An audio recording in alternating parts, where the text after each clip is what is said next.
I'll do something good today. Hey y'all, welcome to Dad Does Dinner. I'm Chase and today we're going to be frying up some fish. Before we get started with the fish, I'm going to get my condiments ready to go so that when everything is out of the fryer and hot and ready to eat, those condiments will be ready to dip into. So first we're going to start with a little homemade tartar sauce. So in my bowl here I've got about 3/4 cup of mayonnaise, and I've diced up about 3 tablespoons of dill pickle, about 1.5 tablespoons of homemade bread and butter pickles, and about 2 tablespoons of onions. And I put a pretty fine dice on those onions. So I'm just going to take these, put them in with my mayonnaise. I'm going to add to that the juice of 1/2 lemon. And to help brighten up that dill flavor, I'm going to add about 1/2 teaspoon of dill. Now, traditionally, tartar sauce is simply onions, dill pickle, and mayonnaise. You know how I like the sweet and sour, or sweet and salty kind of mix, so that's why I added those bread and butter pickles. They'll bring a nice sweetness to it. I'm also going to add a couple of dashes of Louisiana Crystal hot sauce, maybe about 1/8 teaspoon of salt, and that's sea salt. I started using sea salt lately. The sea salt's got a little stronger flavor than kosher salt. Kosher salt works just fine. Black pepper, once again, maybe 1/8 teaspoon. And then we just give this a stir. Whenever you're making any kind of sauce like this, especially a cold condiment, it's best to do it a little bit before you want to serve it. Give it time for all these flavors to kind of marry together. And we're going to be eating in about an hour, and that'll be just enough time for all this to come together. Now we'll give this a taste. Just right, got the little tang and the brightness from the lemon and the dill. The bread and butter pickle adds a little bit of sweetness, of course the creaminess of the mayonnaise, and just a hint of heat from that little bit of the Crystal hot sauce I put in. So put this in the fridge, and this will be ready to go when we're ready to eat. Next we're going to do just some standard cocktail sauce.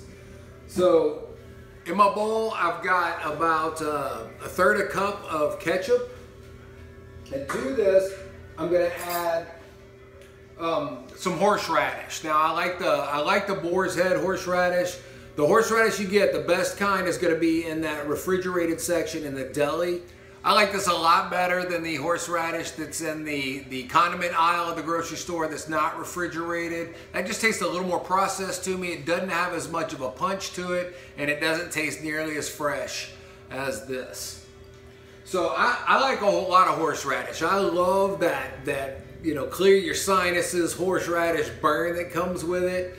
So I put a good bit of horseradish in mine. On this, it's really easy just to add a little bit and just keep tasting it. When it gets to the flavor that you like, then it's done. Okay. So I'm going to add to my 1/3 cup of ketchup about 3 tablespoons of the horseradish. And then we're going to add just a dash or 2 of Worcestershire sauce. You know, kind of brings that umami flavor into the sauce.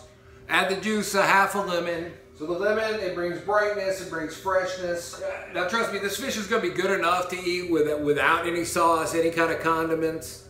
But we're going to have something for everybody here.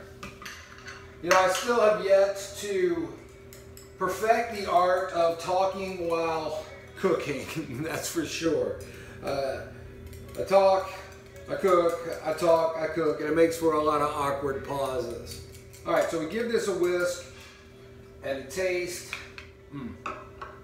Yeah, I think that's just perfect. Sweetness of the ketchup, big horseradish punch, a little brightness from the lemon. That's just right. I don't think it needs any salt or pepper. The Worcestershire kind of takes care of the saltiness in this, and it's got that nice umami flavor. This too will sit in the fridge for about an hour, and now we'll start on the fish prep. The fish we'll be frying tonight is a hybrid bass that I caught in Lake Conroe last Sunday. Today is Friday. Caught the fish on Sunday, got it cleaned up and thrown in the freezer right away. If you're not gonna eat your fish that same day, go ahead and freeze it. I guess the next day would be okay.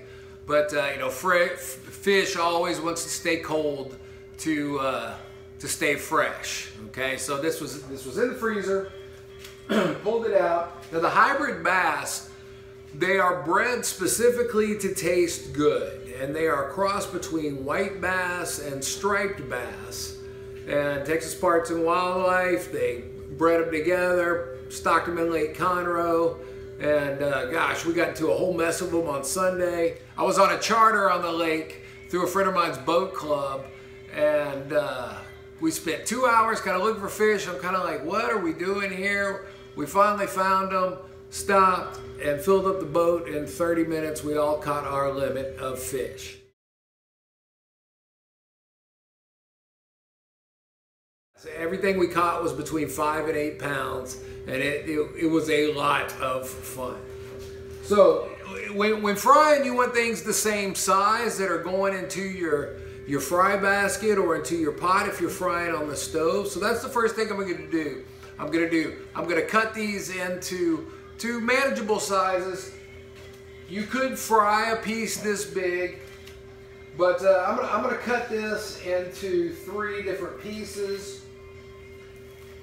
And you'll notice the fillet, you know, it's got different thicknesses, and I'll fry like thicknesses together so they all cook at the same time. And I have these larger fillets, and then these, you know, little pieces of fillets that got separated off as the guide was doing the cleaning of the fish. You know, people are afraid to fry. Okay, first they think, oh, it's terribly unhealthy and it's a whole lot of trouble. If done correctly, neither one of those things are true. I felt that same way until Alton Brown dropped by, and he was in my living room and just kind of explained the whole frying process to me. When you drop something into the fryer, the water molecules inside of whatever you're frying, they get superheated, and they fry and they heat up real fast, and they want to get out of whatever it is that you are frying. Okay. Now, of course, the oil in which you are frying is trying to get in.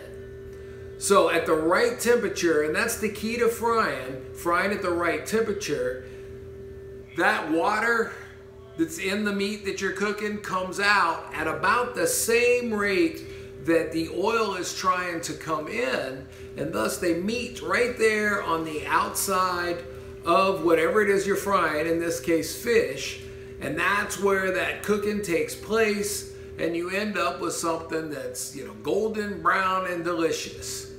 And that's what you're going for. Of course, if your temperature is too low, all right, you know, food tends to come out greasy. If temperature is too low, then that water can't get out of the meat fast enough, and that oil gets into the meat, and that makes for greasy food. If your oil is too hot, okay, then that water inside of the meat just goes out, and everything on the outside gets too dark too fast, and you end up with kind of brownish, burnt-ish outside and undercooked inside. Okay, so you got to fry at the right temperature. What's the right temperature, you ask? All right, so almost all frying, except in very few cases, should take place between 325 and 375 degrees.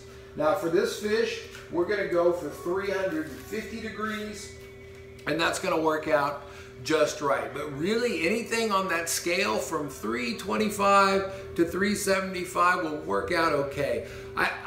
I don't fry much at 375.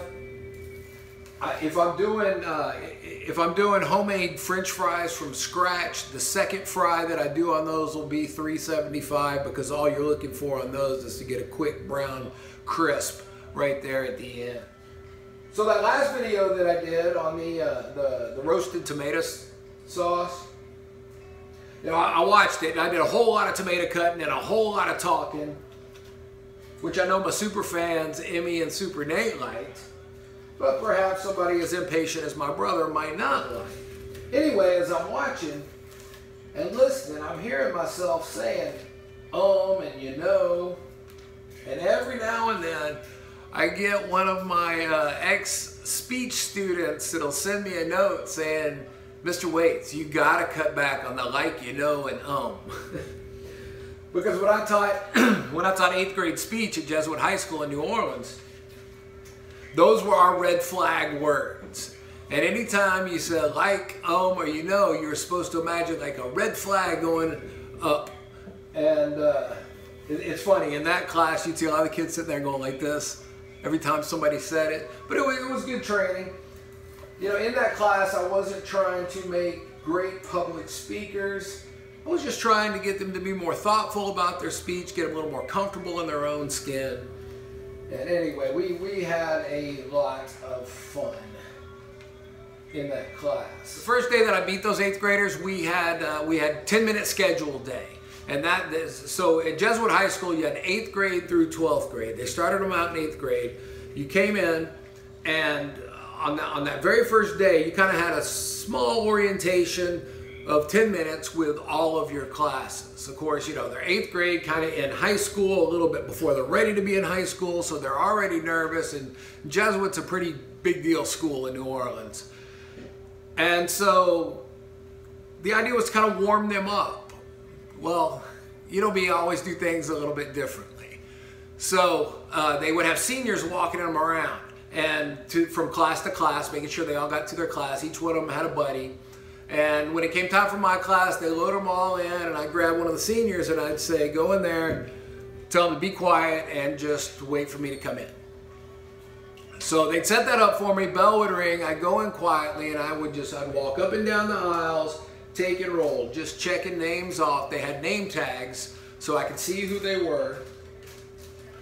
And after that, I would just sit down in the corner of the room. Wouldn't say a word. On the board, I had written no risk, no reward. And for 10 minutes, those kids are sitting there squirming in their seats, wondering what's going on, what's happening. Some of them enjoyed it. Some of them were just about to burst out of their own heads.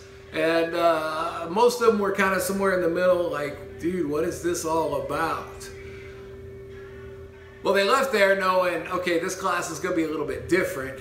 And then they had that no risk, no reward that they stared at for 10 minutes, which they find out is the philosophy to my classes. No risk, no reward, and it's okay to fail as long as you fail gloriously. Most of those students still remember that to this day, and ever I run into them and they'll say, gosh, remember that first day of class when you just sat in your chair? So yeah, so anyway, that was pretty cool. I taught there for 7.5 years till Katrina came and kind of blew us out of New Orleans, and now here I am in Montgomery, Texas, in the Houston area. As always, I got to give a shout out to my buddy Mike over at One Arm Brewing and Barbecue in San Angelo, Texas, the mini microbrewery with the all-you-can-eat endless sausage platter. Mike and his crew just made up some really good looking Texas cheesesteak sloppy joes, and that episode just dropped over on his channel. I just watched it, and I'm gonna have to make those. Of course, I'll put my own spin on it, add a few peppers to it, and spice it up a little bit. But man, that looks good. And what even looked better to me was he used it for the next day in breakfast tacos. So One Arm Brewing and Barbecue. Watch his YouTube channel. He's also on Facebook. We're still trying to figure out our next live battle. We've had a few suggestions come in. Nicholas suggested barbecue brisket, and I thought, well, Nicholas, if you want to sit there and watch us cook barbecue brisket, you have to watch the whole thing, all 18 hours of the cook. Of course, then my buddy Rob, he chimed in and said, well, just do a time-lapse video and then y'all show us live the rest, the slice, and the side. So, I don't know, definitely something to consider. Pizza's been thrown out. Asian food, I'm not much on cooking Asian food. That's not something I excel at. So I doubt we'll be heading down an Asian food battle. Steak dinner, that's been suggested. Pizza, my wife has suggested fried dough. I kind of like the idea of fried dough, all the different things you can throw into fried dough. Fried Twinkies, fried Oreos, or do something savory, some fried crawfish bread, something like that, or some just good old beignets. So if you have some suggestions, throw them out, and we'll decide pretty soon. We got a really new, a really cool graphic done by one of Mike's friends for our live battles now. Check that out on our pages. Shout out to Emmy and Super Nate, avid viewers of Dad Does Dinner. Always appreciate the support. You know, I like a lot of the discussions that are happening around the country right now. A lot of discussions about equality, and you know, there's you know, of course, there's two sides to every issue, and there's the truth, which is somewhere in the middle. Whatever side you're on, just remember, people are people and deserve to be treated like you want to be treated. If you know these people that you're talking about, this group that you have named and pigeonholed, and they need to do this or they need to do that, find out who they is. Get involved with some of them. Of course, we hate those terms, they and them, because people are people. People are not groups. People are individuals with individual rights, liberties, and everything that goes along with that. I'm a firm believer on that. And surround yourself with different viewpoints and opinions. If you just hang out with people with the same viewpoints that you have, what are you learning? I really like to surround myself with a varied group, and certainly as an educator, you know, I'm faced with diversity in my classroom every day, and how I can accommodate each student as an individual and serve what each individual student needs best. And I'm really blessed for that. And of course, remember, do something good for somebody else. Find some gratitude in everything you do. I got a friend right now, he's really struggling a lot. He's not finding gratitude or seeing the good in anything right now. And several of us just keep reaching out saying, hey man, you got so much going for you. There are things that you can do, and we just try to show them that there's gratitude in everything that we do. He's in our thoughts and in our prayers, and hope he comes out on the other side of all this okay. And let's get back to the cooking. Okay, so now my wife taught me this trick. The first time I saw her do it, I thought, what are you doing to my fish? I have never even heard of such a thing. And that's taking the fish and coating it with mustard before you add the breadcrumb or seasoned coating on it. And I was shocked to figure out that this really adds no flavor. But what it does do, it provides a great surface for your breadcrumbs and your seasoned coating to stick to. Now that I've been cooking a little while, a lot of people use this same technique on ribs and even brisket. They rub it with mustard and then put the rub on it. And the mustard really doesn't add any flavor at all. So I'm going to coat all these fish in mustard. You know, I have here probably a couple of pounds of fish and end up with a half a cup of mustard. I put some in the bottom of the bowl, put the fish in, put some more mustard on them. And I just want to get these coated real well. Is this an absolute necessity? No, because the fish, they carry a lot of water in them. And if you're using fresh fish, like out of the refrigerator, fresh, completely thawed fish, you're gonna want to run them under some ice water or put them in an ice bath and get them really good and cold before you coat them. This also helps everything stick together, and it helps them cook a little bit better. My fish was frozen and it's just now starting to thaw. It's still good and cold. Of course, I gave it a good rinse before I put it in the freezer bags. So we're gonna get this covered with mustard real well. The main part of the fry coating that I use is this Louisiana seasoned crispy fish fry. I have tried several different brands. I've done it myself with cornmeal and my own seasonings, and this is just one of those things that I can't make a coating that's better than what Louisiana does. And when we're cooking, usually when I'm cooking seafood, I go for the Louisiana brand just because I find it's really consistent, it's flavorful, and you know, it has all the pop that I like to it. So you want each fish fillet to have a nice coating of mustard on it, and that's going to take the seasoning very well. Okay, we're gonna start coating our fish. So what I have in my bowl, I've got 3 cups and my wife's butt. Don't do that.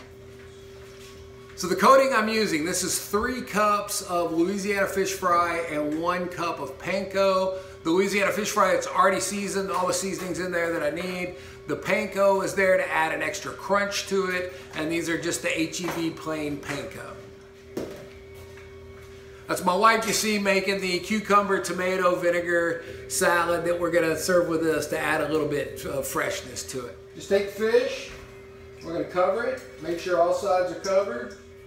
And anytime I'm frying something, I like to let it sit for just a little bit. I'm talking 5 minutes-ish before I drop it right in the fryer. This seems to help help the coating stick better. We're gonna coat these, we're gonna get it going. Now you see over here that I'm using a fryer. This is just a cheap fryer that we got, probably a $25 appliance. If you like fried food and you do it a few times a year yourself at home, then go ahead and get one of these. If not, you can certainly do this on the stove. When frying, I always recommend peanut oil. It's got a high smoke temp on it, which means that it can go up to pretty high temperatures before it starts to burn and starts to smoke. Also, peanut oil. Peanut oil has the most nutritional value of any of the oils that you can fry in. We're starting to get away from using so much canola oil in the house. I have used canola oil for this before. It does fry up really well. It's certainly cheaper, but it's not real good for you. So we're moving away from canola oil in our house. Not in every case, but in most cases. So if you're doing this on your stovetop, it's important that you are able to measure the temperature well. And I love this thermometer. This is just a Trigger infrared thermometer. You point at the surface and it tells you what the temperature is. In this case, I'm right at about 340 degrees. So we're almost ready to start frying. You also find that when you do this on your stovetop, you really need to monitor that temperature, because when the fish goes in, you need to turn that heat up a little bit, because that temperature of your oil is going to drop a little bit. And a lot of times I'll go high, like if I'm shooting for 350, I'll get my oil to 365 before I start, because then it'll drop down to 350. Now with this fryer, I don't have to worry about it. I set it on 350 and it'll take care of adjusting itself going up and down to maintain that 350 degree temperature. And when we fry these, this isn't gonna take very long. Each time I drop the basket, it's probably gonna take 3, maybe 4 minutes until these are done. And you see how well, look how evenly that's coated. And a lot of that's just because of that mustard. Makes such a good binder. Also, as part of your prep here, I recommend you set up a pan that looks like this. So you've got a baker's rack, a pan. When these come out of the fryer, they're gonna go here, they're gonna drain, so they're not gonna sit in any grease. I don't like so much setting them in paper towels or newspaper. I know that's kind of traditional, but that works against you when you're trying to keep your coating nice and crispy. So on a baker's rack, on a pan, and since this is gonna be, 4 or 5 batches, I'm gonna put this in a 200 degree oven to keep warm, and this will be just fine.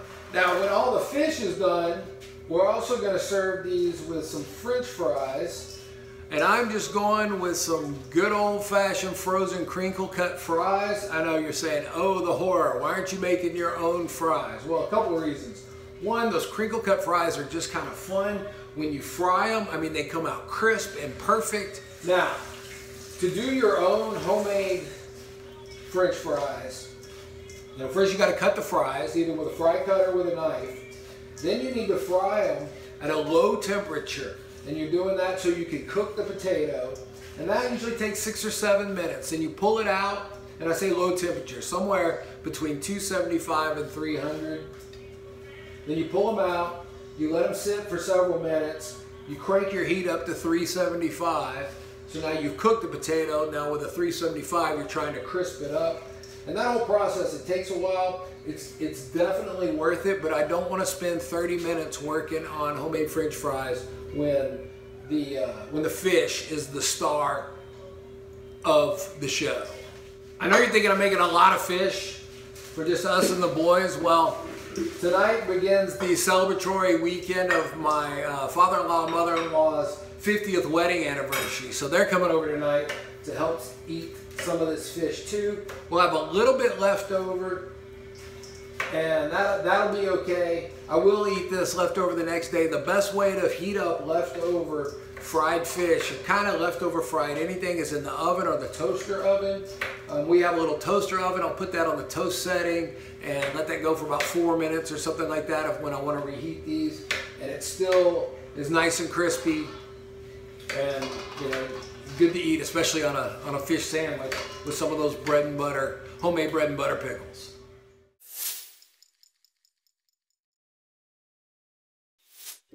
All right, let's get to frying. So I'm gonna take my basket and I'm gonna put like thickness sizes of fish into the basket. Looks like for these ones, looks like 3 are gonna work. And I'm just gonna ease that down into my oil.